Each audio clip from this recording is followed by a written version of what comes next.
de cambio. Si ustedes han revisado, han podido identificar que hay tres tipos, ¿no? Tres clases de tipos de cambio. Flexible, cuando el mercado de divisas, en este caso el mercado de dólares, en el caso de Bolivia, podría ser simplemente sin intervención del Banco Central, ¿no? En cambio, si estamos en un sistema de tipos de cambio fijo, ese mercado de los dólares es intervenido, como en el caso de la economía boliviana hasta 1985, ¿no? Eso es muy importante. Y tipos de cambio mixto, ¿no? Considerado semifijos, mantener fijo, pero o intervenir, ¿no? A través de lo que se denomina flotación sucia. Se hace conocer al público que no se está interviniendo, pero en realidad se está interviniendo para mantener el tipo de cambio de acuerdo a sus, obviamente, a sus objetivos de política monetaria, ¿no? Bien, entonces vamos a analizar cada uno de ellos, cómo funciona, ¿ya? Y eso es importante. Estos tres clases de tipos de cambio están en el contexto del sistema monetario internacional. Nosotros hemos estado vigentes tipo de cambio fijo y antes el tipo de cambio flexible. ¿Ya? Vamos a ir observando esta situación paso a paso. Vayamos entonces a analizar primeramente el tipo de cambio flexible. ¿Ya?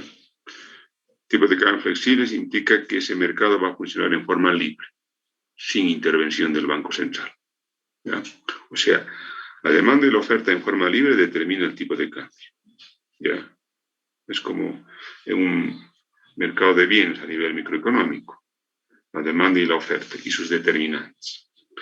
Una vez que se haya determinado, por ejemplo, en forma libre, si, por ejemplo, hay un aumento de la demanda, ¿por qué razones puede aumentar la demanda? Por ejemplo, un aumento de las importaciones. Los residentes de un país quieren comprar más producto importado, significa que la demanda se va a desplazar hacia arriba a la derecha. ¿Qué significa? Que el tipo de cambio, el nuevo tipo de cambio de equilibrio va a ser mayor a E sub 0. Cuando eso ocurre, dado el tipo de cambio, es una depreciación, por si acaso. Es el término, depreciación. Y si baja, se llama apreciación. Ahí hay una pregunta, ¿no? En el control de lectura, ¿no? Es decir, estamos en un sistema de tipos de cambio flexible. Si la oferta aumenta porque hay mayor exportación, la oferta se va a desplazar hacia abajo a la derecha y el tipo de cambio va a disminuir. ¿Qué significa eso? Significa una apreciación del tipo de cambio. No porque esté bajando, no, vamos a imaginar que es justamente una depreciación, ¿no? Lo contrario. Aquí la terminología es importante. ¿Qué significa ello?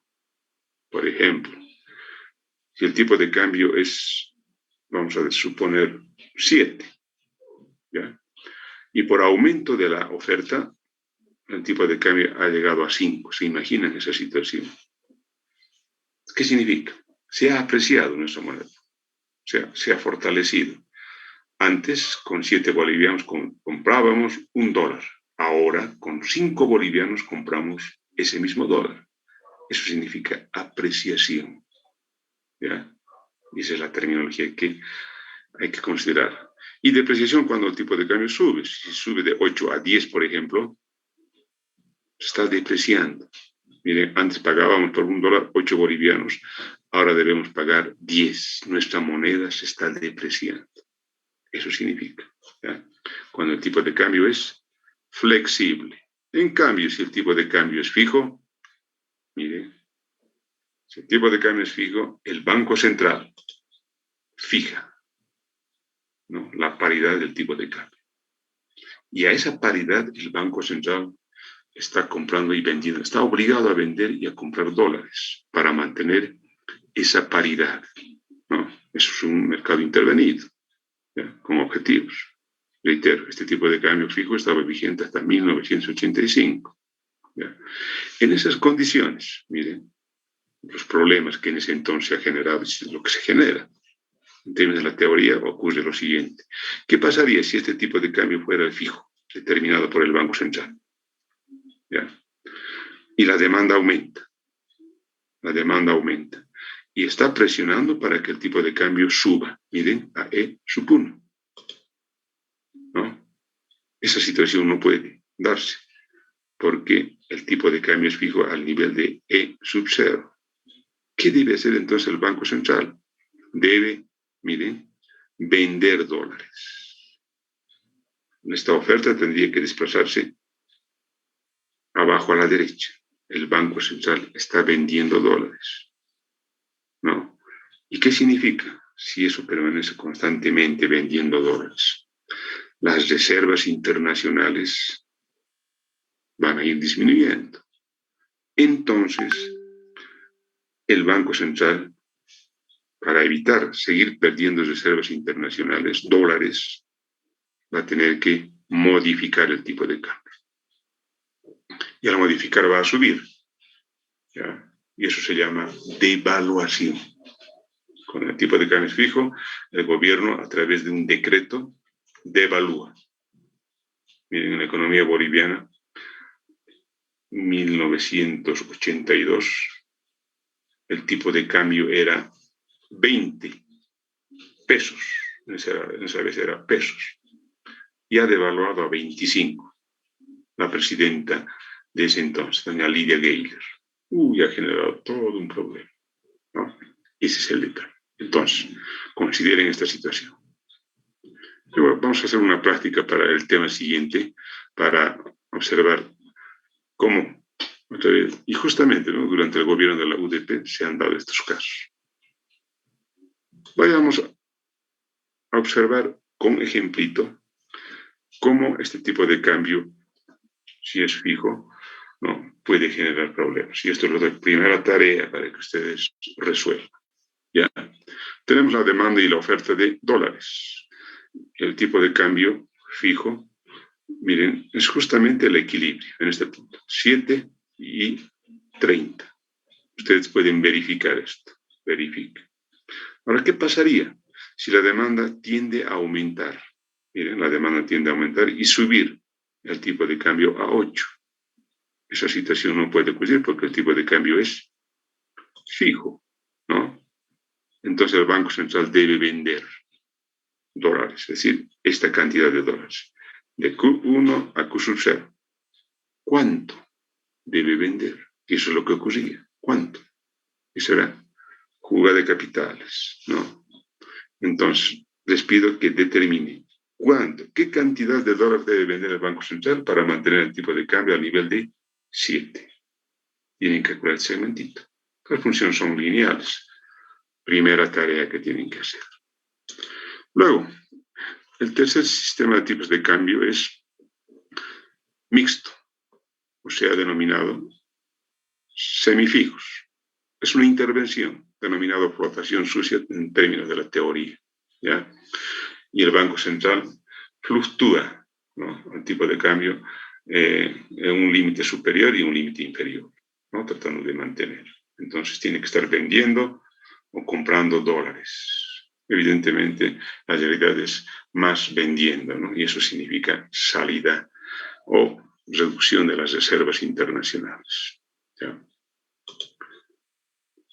Con estos elementos, entonces, miren, vamos a identificar 3 tipos de cambio. Tipo de cambio nominal, algo que ya sabemos, es el número de unidades monetarias, ¿no?, de bolivianos por dólar. Esto es, tipo de cambio nominal, con E. Y el otro elemento, tipo de cambio real, algo que han visto, aquellos que han leído, chicos, y les he hecho una pregunta en ese sentido. El precio extranjero medido en bolivianos sobre el nivel de precios nacionales es el tipo de cambio real. Imagínense aquí, miren lo que nos dice.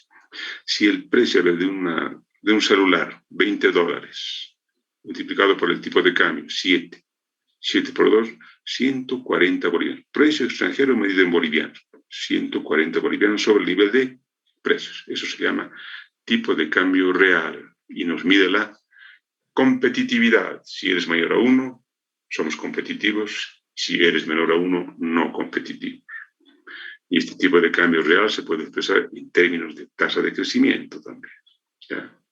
Y el otro, seguramente ustedes han usado, paridad del poder adquisitivo, también denominado paridad del poder de compra. ¿Qué nos dice? Miren, que E es igual P sobre el nivel de precios nacional sobre el nivel de precios extranjero, ¿ya? Nivel de precio extranjero. En algunos libros está con F, P sub F, por si acaso, nivel de precio. En términos de tasa de crecimiento puede ser de esta forma planteado. Y, miren, si ustedes han, sin querer, tal vez sin saber, han usado esta fórmula. Si aquí despejo el precio voy a tener entonces tipo de cambio multiplicado por los precios, ¿no?, extranjeros. Por ejemplo, el celular que les decía. El celular es $20, con el tipo de cambio es 7. ¿Cuántos pesos bolivianos se cambia? Entonces, ese producto de $20, el tipo de cambio de 7, se requieren 140 bolivianos, ¿no? Y si un producto nacional queremos convertirlo a dólares, tenemos que hacer esto. Es decir, de aquí despejamos simplemente, ¿no?, el precio extranjero y E va a dividir. Miren, si tenemos, a ver, imagínense, cerveza paseña en lata 10, no, vamos a poner 7 bolivianos y el tipo de cambio está en 7. ¿Cuántos dólares es? Para comprar esa lata de cerveza se requiere $1. De esta forma, ¿no? Es lo que han usado, ¿no? Hace referencia a la paridad del poder adquisitivo. Vayamos entonces con esos elementos al modelo ISLM, ¿ya? Modelo ISLM. Primeramente vamos a concentrarnos en el mercado de bienes y luego en el mercado de dinero. En economía abierta estamos, ¿no? Entonces, para ampliar las exportaciones, miren, la demanda agregada, hay necesidad de introducir las exportaciones, menos las importaciones. Se denominan exportaciones netas. Y aquí, analizando las exportaciones, es función del tipo de cambio real y de la renta externa. Para nuestro modelo simplemente vamos a considerar que las exportaciones son autónomas. En algún otro texto consideren estas funciones. Donde sí vamos a considerar la demanda de importaciones, que depende del tipo de cambio real y de la renta nacional, nuestra renta. Y miren, cuando el tipo de cambio real sube, las importaciones van a disminuir, se encarecen. En cambio, si la renta nacional sube o nuestro ingreso sube, vamos a comprar más producto importado. En el modelo que vamos a usar esta forma de comportamiento. Miren, donde B es, miren, V es la sensibilidad de las importaciones al tipo de cambio real. O sea, miren, la derivada de M respecto de R es menos V, ¿no? Esto es miren, cuán sensible es las importaciones al tipo de cambio real. Y es negativo, como esto. En cambio, la variación de las importaciones respecto a la renta es M. Y M tiene un numerito interesante. Propensión marginal a importar. En la economía nacional es entre 0 y 1. Está pasando 0.5, ¿no? Todo. Miren, ustedes revisan en su habitación, todo es producto importado. Alta propensión marginal a importar. Celular, computadora, hasta su vestimenta, ¿verdad? Electrodomésticos, todo es importado. Entonces, desde nuestra perspectiva de nuestro modelo, vamos a hablar de las exportaciones netas, de esta forma. O sea que vamos a hacer exportaciones menos importaciones y vamos a tener de esta forma. Vayamos ahora entonces a considerar el mercado de bienes en el equilibrio IS. Lo único que vamos a hacer es que la demanda agregada ahora se incluye exportaciones netas. Y todo lo demás es conocido, salvo estas dos, exportaciones autónomas e importaciones, como hemos explicado, ¿no? Y las exportaciones netas, tal como hemos mencionado hace rato también. Y el consumo. Entonces, lo que hay que hacer es, tal como hemos hecho en el tema 2, es la demanda agregada en el equilibrio es igual a la renta, el consumo, la inversión, el gasto de gobierno, las exportaciones netas, todo esto. Y lo que hay que hacer es, ustedes lo van a hacer, despejar Y. Este lleva al otro miembro, van a factorizar y despeja. Y aquí miren la formulita del equilibrio, y ese es, se incluye, miren, V de R. Y M, la propensión marginal a importar. ¿De acuerdo? Eso tomen muy en cuenta que ustedes van a resolver. Y aquí hay multiplicadores, ¿no? El multiplicador de exportaciones. En la renta de equilibrio, lo único que hay que hacer es derivar la renta respecto a las exportaciones. Y van a tener esta forma. La interpretación es la misma que los multiplicadores del tema número 2.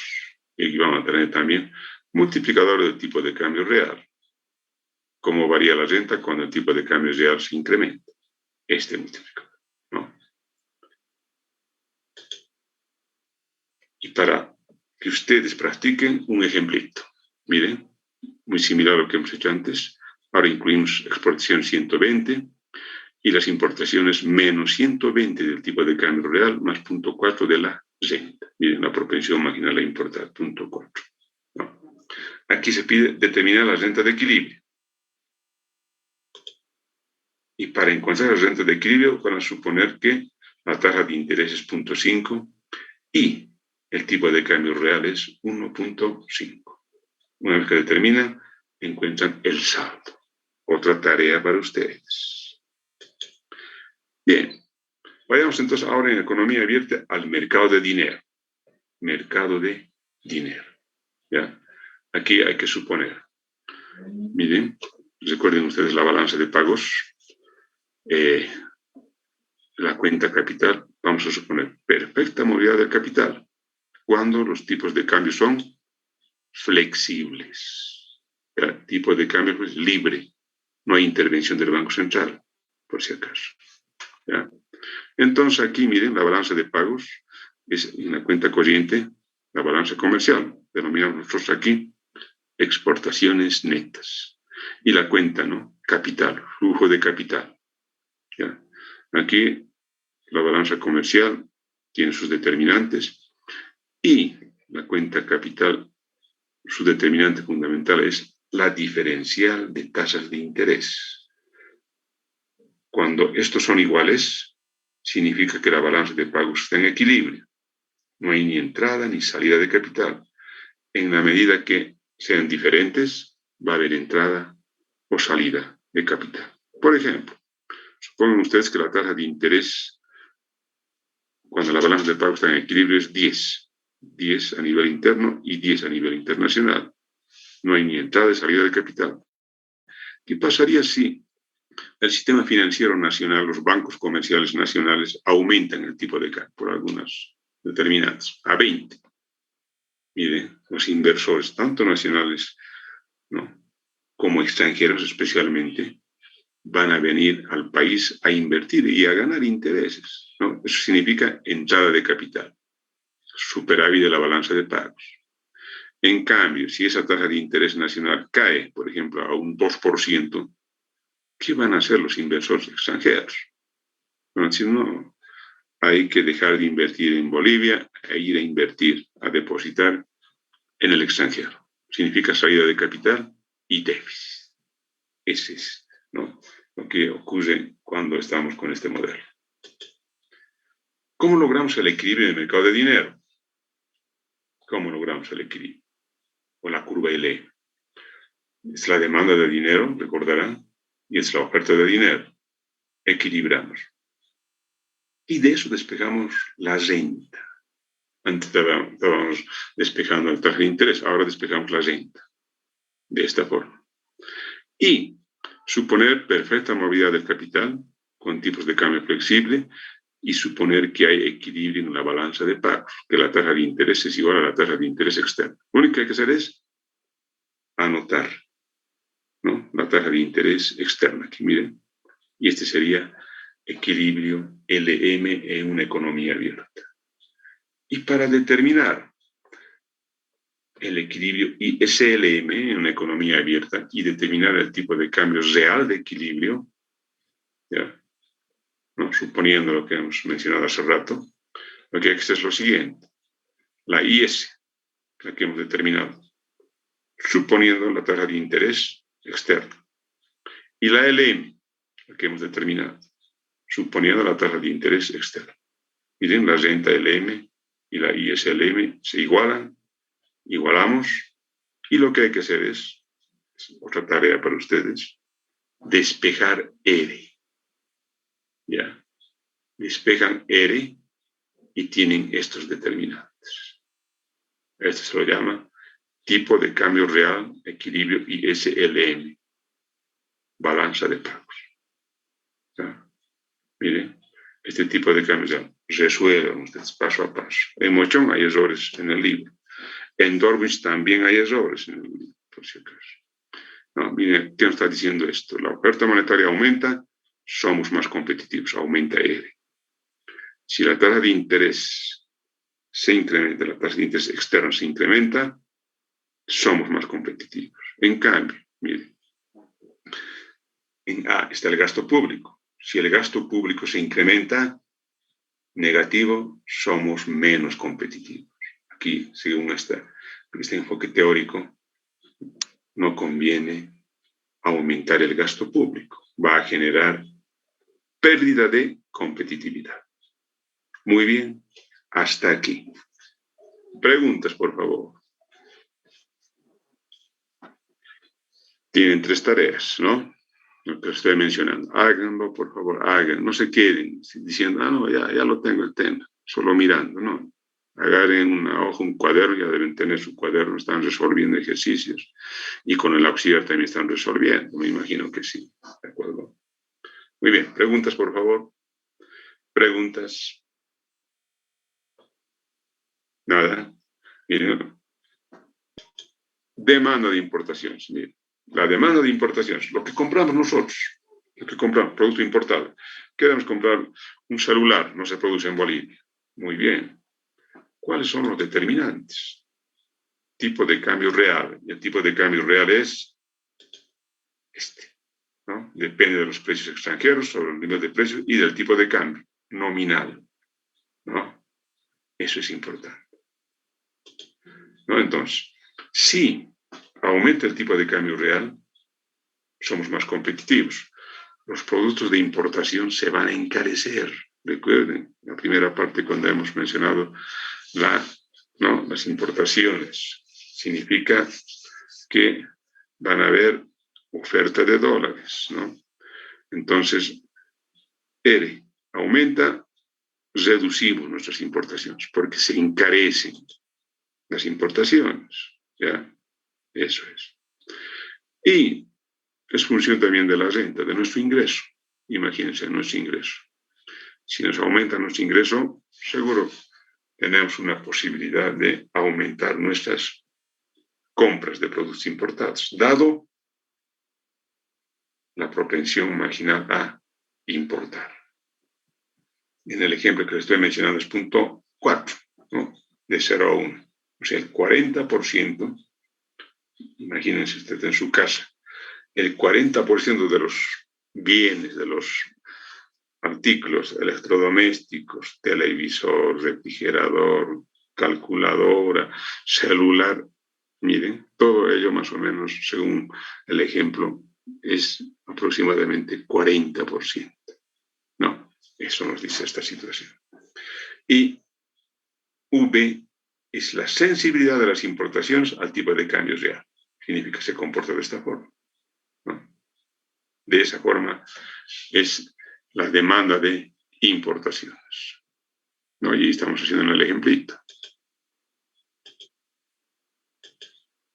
Mire, exportaciones autónomas 120 y las importaciones. Este es punto 4. La propensión marginal a importar. Listo. ¿Qué más? Preguntas, por favor. Reitero. Buenos días. Hola, dime. Dije, buenos días. ¿Será que me puede explicar el tipo de cambio flexible? Ya que a lo que he entendido, las autoridades no pueden intervenir, ¿no ve? Exactamente. Es decir, dice que el Banco Central no puede intervenir. No debe intervenir, no debe intervenir. Deja que el tipo de cambio, por las fuerzas libres de la demanda y la oferta, se puede subir, se puede depreciar o puede apreciarse. ¿Ya? Deja. Y eso sucedía antes de que el tipo de cambio era, ¿no? Hemos dicho, mira, esto es liberal, neoclásico, como un mercadito que funciona en forma libre, el tipo de cambio. ¿Se imaginan ustedes si en este momento el tipo de cambio funcionara en forma libre? Estamos cerca de 7. ¿Qué pasaría si aumentarían nuestras importaciones?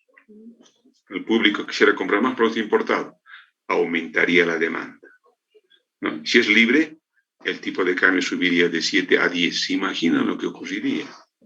¿Mm? ¿Quién se beneficiaría? Por ejemplo, el que ha prestado en dólares o el que ha prestado o el que se está prestando. Si hacen un contrato anticrético en dólares, ¿no? Miren, tremenda situación, ¿verdad? ¿No? Un desastre, ¿no? Para aquellos que han, especialmente los que se han prestado, ¿verdad? Se han prestado a 7 bolivianos, por ejemplo, $1.000, ¿no? 7.000 bolivianos. Si se deprecia ahora es a 10 y tienen que devolver mañana, ¿cuántos requieren ahora? No. Si es 10, requieren 10.000 bolivianos, pero ellos solamente se han prestado cuando era 7.000, cuando era 7. ¿Se imaginan los grandes problemas cuando el tipo de cambio es flexible? ¿No? Entonces, dada la situación, dado estos problemitas y dado muchos problemas a nivel internacional que se ha generado, que el sistema de tipos de cambio sea fijo para asegurar, pero también tiene problemas, ¿no? El tipo de cambio se mantiene fijo y el Banco Central es un mercado intervenido, ¿no? Es como cuando ustedes en microeconomía han debido checar demanda y oferta de aplicaciones. Interviene la autoridad, ¿no? Como objetivos. Interviene, miren aquí, interviene. ¿Qué pasa en esas condiciones si aumenta?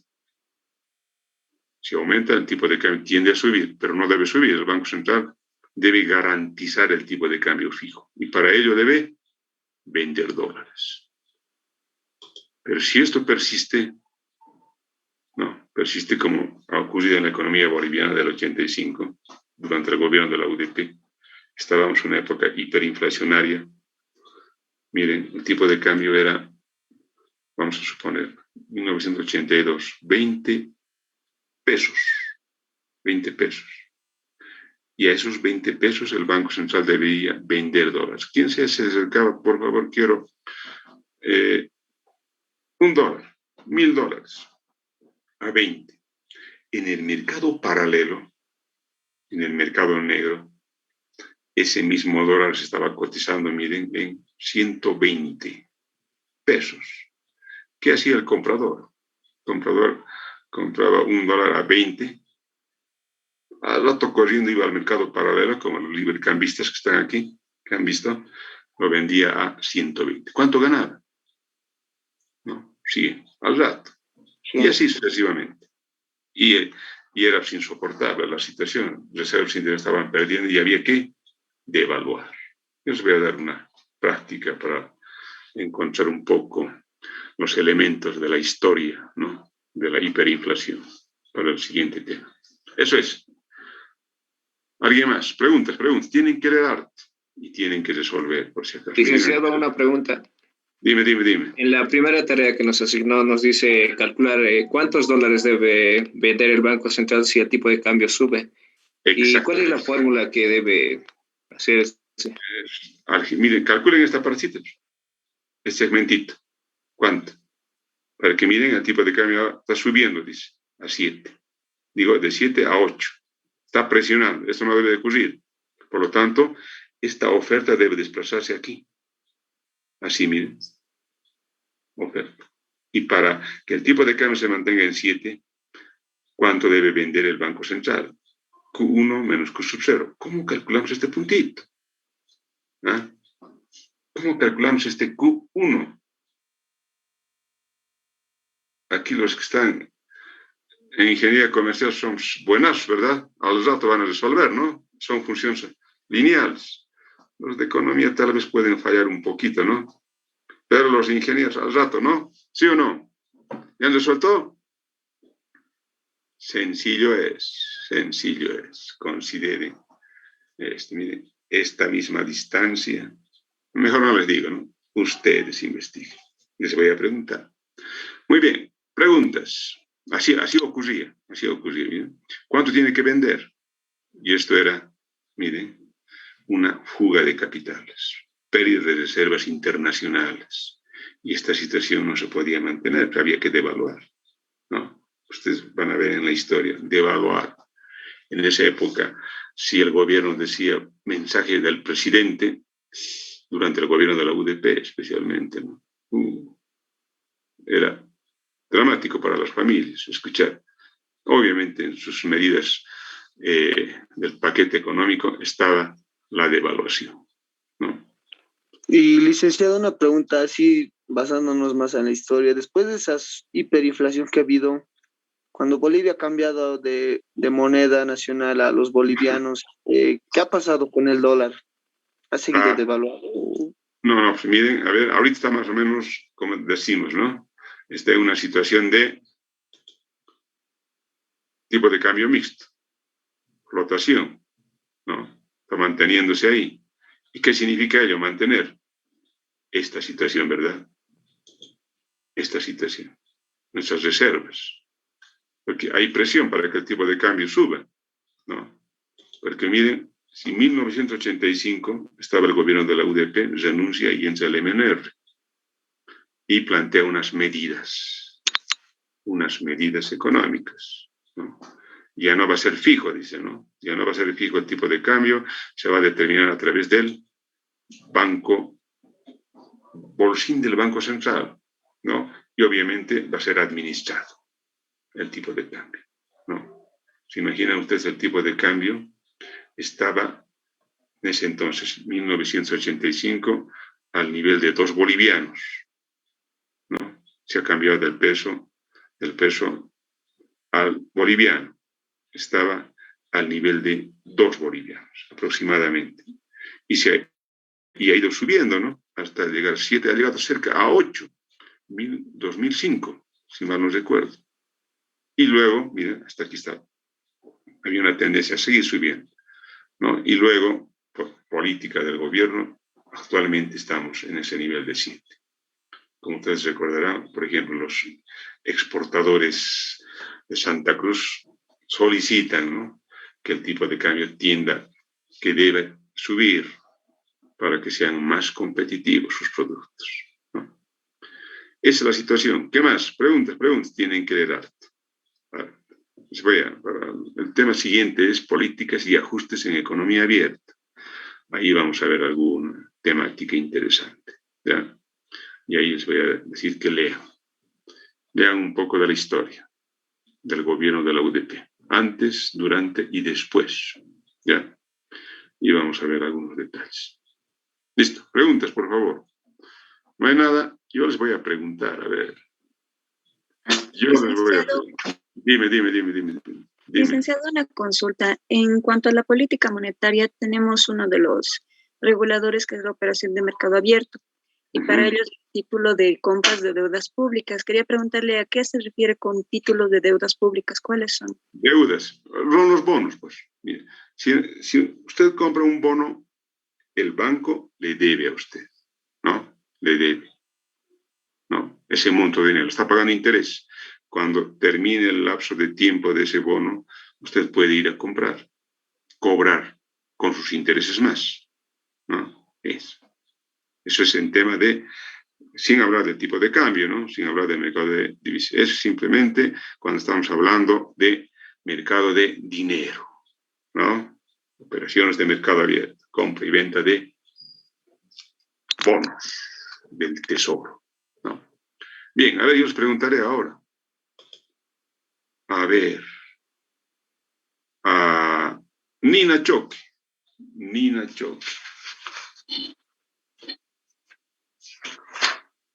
Nina Choque. ¿Dónde está Nina Choque? Nina Choque. Rocío Belén. ¿Dónde está Rocío Belén? ¿Dónde está Rocío Belén? Buenas tardes, licenciado. A ver, dime, rapidito, se va a acabar esto. ¿Qué significa depreciación del tipo de cambio? ¿Que suba el tipo de cambio o que baje? Que suba. Eso, muy bien. Muy bien, jóvenes, estudien, lean. La próxima clase vamos a seguir hablando de esto para entrar al siguiente tema. Síganse cuidando, por favor, lean, estudien, por favor.